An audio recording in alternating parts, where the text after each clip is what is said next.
We had such a fantastic conversation when we met. Yes, thank you. Both times we've talked, I just love chatting with you. And I wonder if you would share the stories that you shared with me about first of all, to say that I was put in touch with you by a mutual acquaintance because you are working with very advanced AI technology and things which are really pushing the boundaries of what helping human beings, I would say, to push the boundaries of what's possible for us. And we fell into a very different conversation than the one that I was expecting. And I was really Yes. intrigued with what you told me about your personal journey of, yeah, breaking through a perception of reality. Yes, yes. And maybe on that phasing or syncing is the channel that I try to open and make videos where I call it ENCORE, where I have Yes, the Hebrew, the English, and the Arabic yes. name.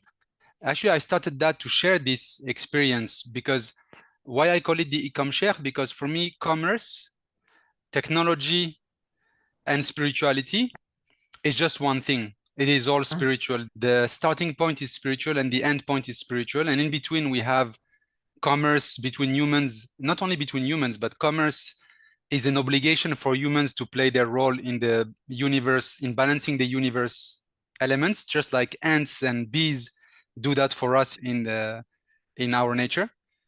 So Yes. it's an obligation to trade.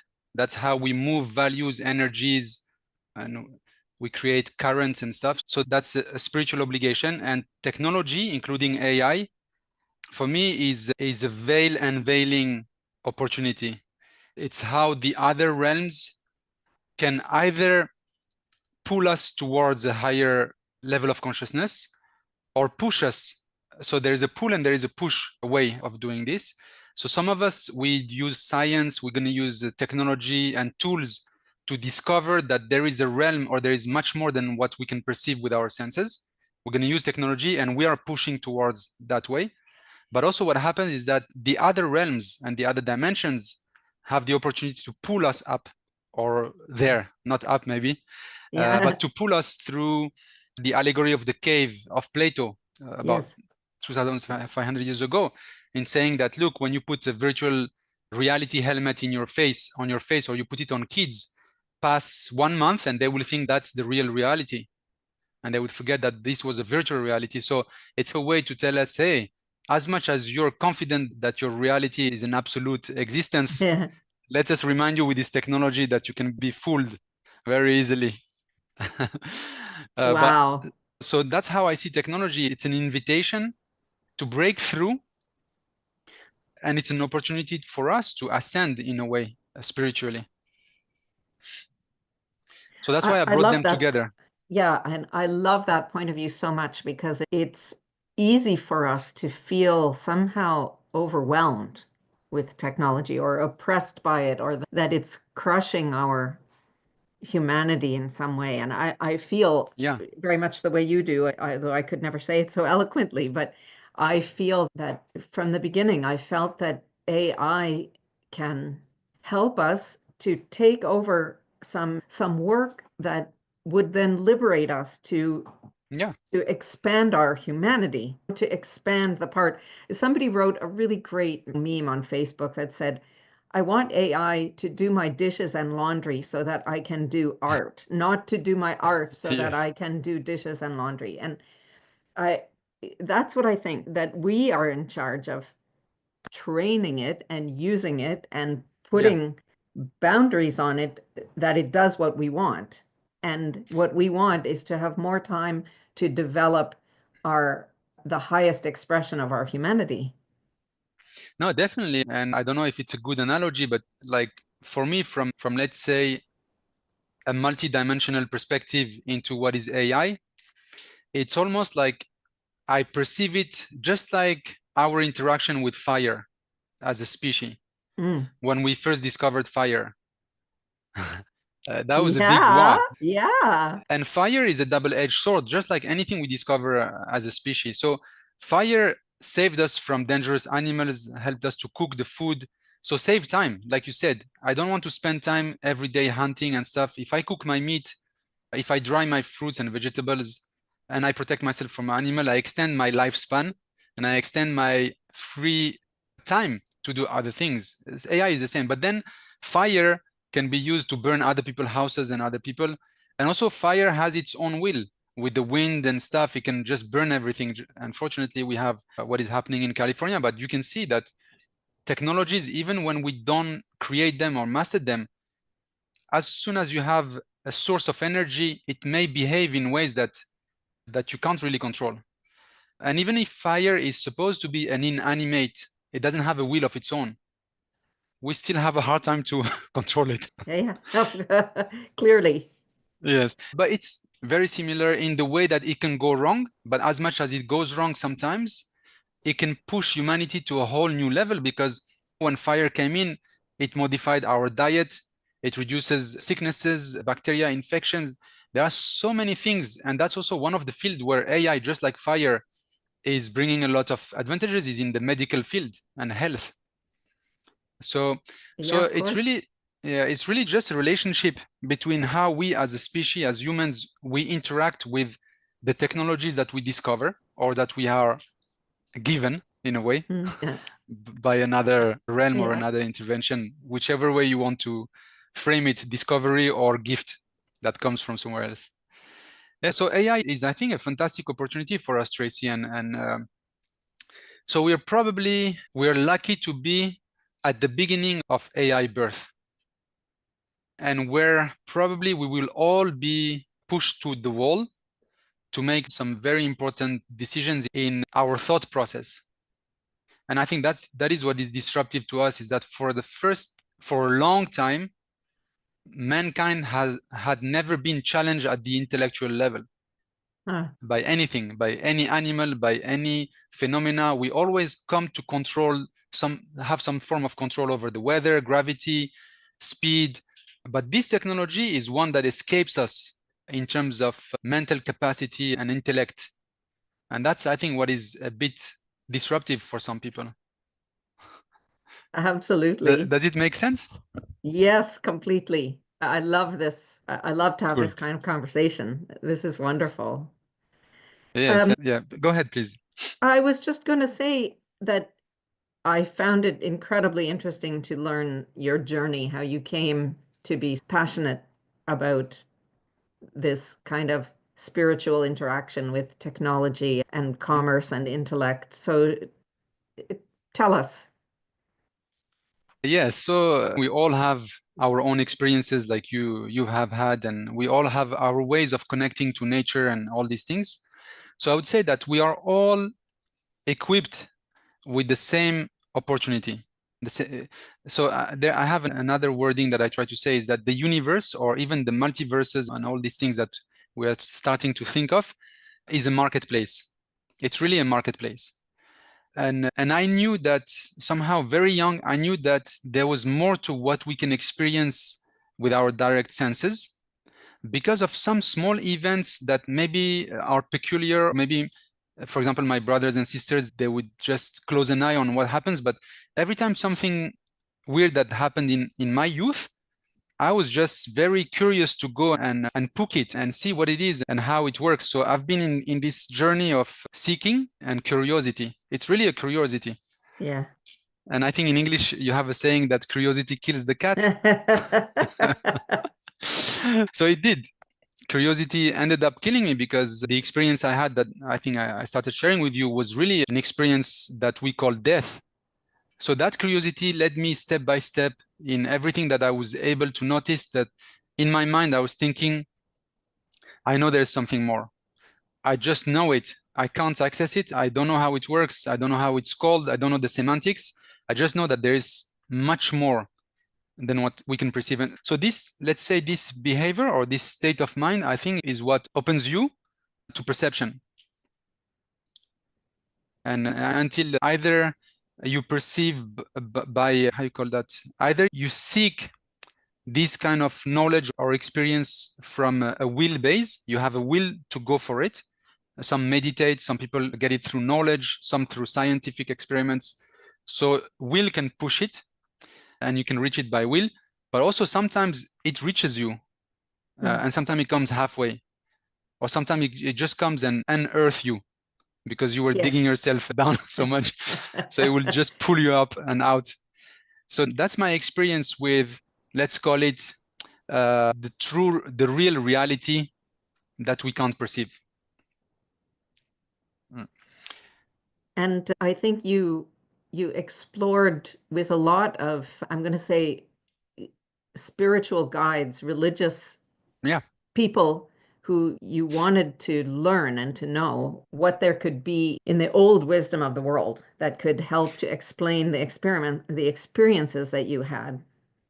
Yes. And it was a two reverse stage osmosis, I think some they would call it.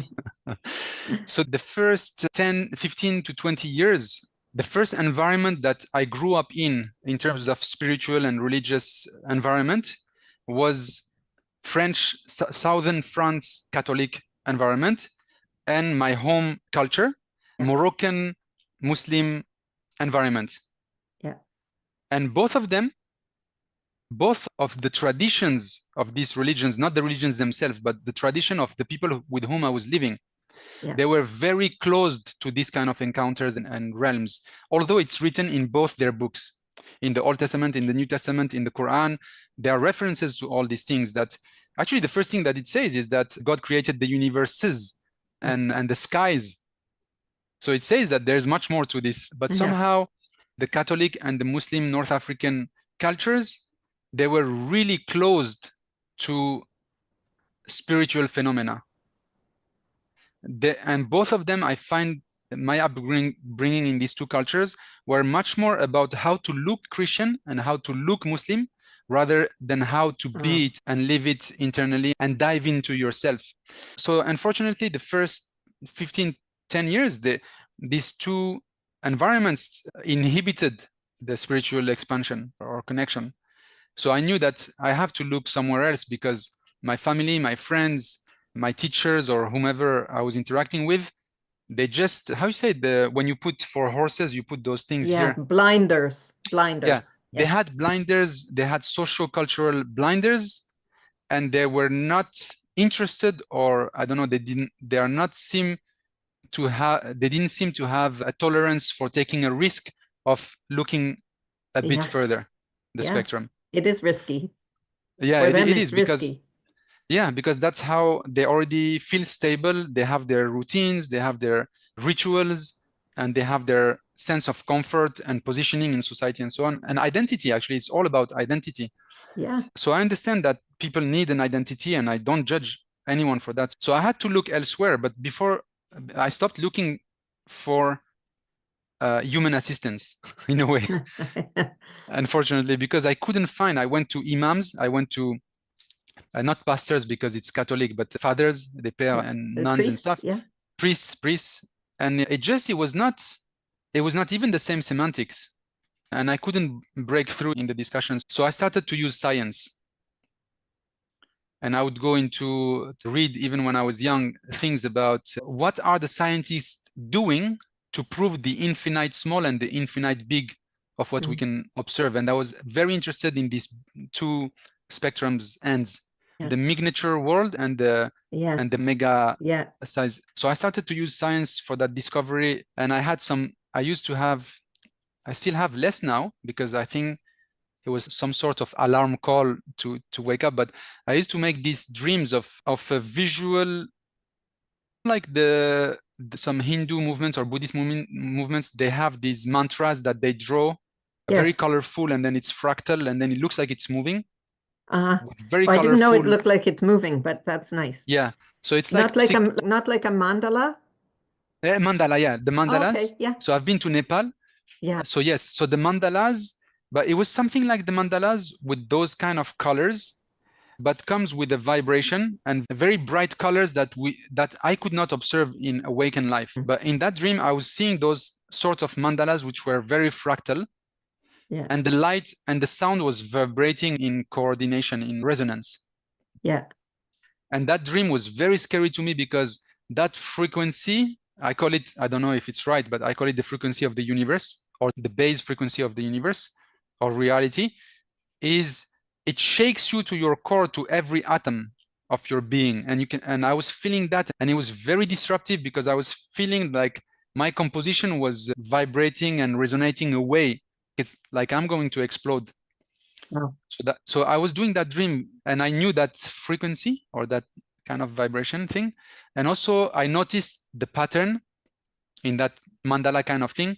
It had a 2D and a 3D pattern, and it was moving in a way that we don't understand. But now I understand it after having more knowledge. But it was moving in four dimensions. So it would do some moves that we can't explain in 3 dimension.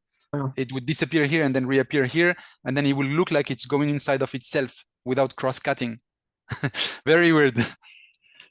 So now I understand it better after I read. So I remember there was this 2-dimensional hexagonal shape that I was seeing at the core of that mandala thing. And then one day I was, I think, 11 or 12. Where I'm born in the south of France. It's a very cute village. It's called Apt-en-Provence. Opposite our house, there is a library. So I would go every day to the library for free. That's the super cool thing in France. So plenty libraries. And I would read these scientific books about atomic physics and mechanics. And then one day I opened a book that was about the atoms 2-dimensional organization. And then I saw that pattern in the gold atoms. It was, if you take a 1-layer 2-dimensional flattened view of up-down of the gold atoms, that was exactly that pattern that I was seeing in my dreams. And I said, damn, that is what is calling me. And so I knew that precious metals had also a spiritual role beyond their economic role. Wow.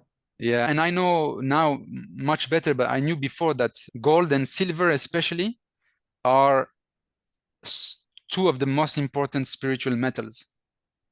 And consequently, it's two of the most economically important metals, because humanity has been building trade, fair trade, real good trade using silver coins and gold coins. Yeah. So that's how I discovered, like, it's an amalgam of discovering by chance, meeting people. And then in the second part of my life, I met those people that I thought I cannot meet. And then I worked for almost 8 years at the same time with a Zen Buddhist master from Japan, from a Japanese royal family of samurais in a very ancient wow. traditional culture, and a Basque Sufi master.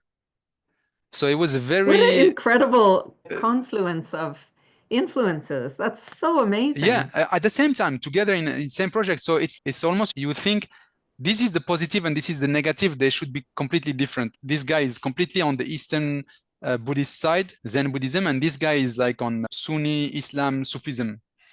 But actually working together, and it was really enriching. It's the same thing. What were you working on? What were you working on? So we were working on a project called the Gold Dinar, which was a gold coin in Malaysia and Indonesia, to protect farmers and people who don't understand inflation against inflation. Oh, wow. Yeah, so it was really at a low level for buying commodities like rice, fish, because the people could not understand, especially in Indonesia, they could not understand why they have to work more every year to buy less. And when you try to explain inflation to some people who are more into manual work, it just doesn't compute for them. Yeah. They don't understand it. And in fact, it doesn't make any sense, really. It doesn't, because it's fake. Yeah. It's a fake empowerment. There's another sentence I use, is that abundance is natural, poverty is artificial. Poverty has to be created by a system, because nature and mankind by itself, it has more than what it needs. It's full of abundance. So that's what they don't understand, is that they see the abundance of nature, especially when you are in tropical islands like Malaysia and Indonesia. Everything grows out by itself. Mangoes, you can't die of hunger. It's impossible. Yeah. So that was the project we were working on, and that brought us to Philippines, Southeast Asia, and many places around Asia, working on that project. Yeah, so that brings us again, like you said, is that I am convinced, and I knew it before, but then when I studied the ancient texts, whichever way you want to take it, if you use all the East, Darwinism, creationism, or whatever you use, or Islam, or Christianity, or Judaism, or Buddhism, all of them, and including the scientific experiment or the scientific discovery. At one point, they all will tell us we all come from one source. Either it's a bacteria, a source of light, a source whatever. So they all agree that we are all coming from one source. And I think that's the element that should be the most important. I agree. I agree with you. I don't know if I answered your question because I'm more Oh, like a four-wheel drive. I can go off-road very fast. But I love it so much. This is just a incredible conversation that I will absolutely listen to again. Thank you. Thank you. But so tell me how you now came from that environment, being in Southeast Asia and working with farmers around commerce and inflation. How did you come now to developing AI? And tell us maybe about RTILA. Yes. So at that, since I was 17, I was making websites and doing e-commerce, and I've been more of an entrepreneur. So after Asia, we went to Switzerland, and then I worked for the United Nations for 5 years. Again, going to developing countries and see how technology can help improve their income and the economy, because we were advising ministries of trade, ministries of information technology. So I've done 5 years with the UN, and then I've done 2 years with the German foreign cooperation. So let's call it development work. Yeah. I've done 7 years in the development work, again, using technologies to alleviate poverty. And then I left about a year and a half ago, 2 years. And I thought to myself, these big organizations, they all have bureaucracy and then some political games that I have a hard time to even understand because no one really tells you upfront what they want. And it's very tiring if you have to think every move, every word that may be said may mean something else. I find it very tiring for the mind and the soul. Yeah. So I thought, I'm going to go out and let me try to create as much impact as I can for myself, my family, but also for everyone. And what would be the technology that could be the most empowering for every human on Earth, no matter where you are, no matter where you're born, no matter whatever circumstances you're in. And I was lucky enough to meet the right people. And with the co-founder, we co-founded RTILA, which is an AI automation software. And as such, it's really for me the most empowering software because it can empower the launch of almost any business. If AI and automation can reduce the marketing cost, the lead generation, and building your first product or your website, then everybody can launch a business that otherwise they thought that I need too much capital or I need a debt, I need to go in debt. So for me, if I can use technology to avoid debt, it's huge. Yet I still have as if I had access to unlimited capital or a lot of capital, but it's actually coming from a software. And not just a software, it's an approach. Is if I can think and automate my tasks, just like you, maybe I can do 10 times more valuable things, 10 times more in volume, but also 10 times more in quality. So that's what we do every day. Like, how can we turn the repetitive tasks into bots, robots that do that job? And how can we spend time with you, spend time designing the next function or adding value in a different way? And if I'm not adding value, then let me relax and enjoy life. Yeah. Spend time with my family, go kayaking or something. You do kayaking there where you are? Yeah, I like to be I like to be in touch with the sea and or mountains. So that's the story of RTILA. And RTILA in the North African language, it means the spider. So it's like how you can spawn your web on the internet as a business owner and then automate, catch a lot of mosquitoes. Yeah, fantastic. In a passive way. Fantastic. So tell me, who is working with you to take advantage of this? How does it look in terms of the user base? Yeah. Yeah, we have two groups of users. We have the group of 3 groups, actually. We have the groups of developers, programmers. They could do it from scratch, building automations with Python and other languages, but they also want to save time because coding every time, reinventing the wheel in terms of coding it is not useful. So they will use our software to develop faster. Okay. And then they will use their programming skills to add those custom functions that we don't have, but we have opened our command engines to third-party developers so they can add up their functions. So that's one group, and they love it because they can customize it to their whatever they want and add functionalities. Then we have another group, which are business developers, business people. They want to use automation to enhance their service offering, to do it faster, cheaper, or to access more clients that otherwise they could not access. So those are like agencies, consultants, and entrepreneurs. And then we have a third one, which is very new and where there is a big underserved market. It's the enterprise level. There's a lot of big corporations that, let's say, what we notice is that when a company has about 100 employees, they have, when you look at the curve of development, the benefits that you can get from AI when you're alone is already high. Two people working together is like this, 10 like this. But when you have 100 people, it's it's almost like a vertical potential progress. Wow. So we discovered that they were underserved because they want to use AI and automation, but because usually companies like that, they are regulated, they have rules, they don't want to expose their intellectual property. Yes. So they are fearful of AI and because they don't want to put their stuff on the cloud or give away their know-how to ChatGPT or Claude online. You don't know what they're going to do. It's secured. There are privacy rules, but you don't know. And sometimes the law of your country or jurisdiction says that you cannot upload your client's passport, you cannot upload your medical records of your patients, you cannot do that, and so on. So that's where we find a very big opportunity, is that we bring the AI locally. So RTILA can work with downloadable AI models like Llama 3, and then we'll crunch the data with that local AI within the environment of the company or even a laptop. So it doesn't go out of the network of these corporations.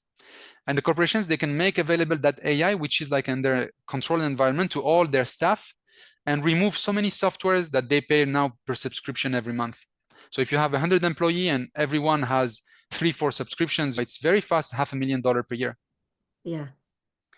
So that's a big new market that we are after because of this self-hosted AI automation potential.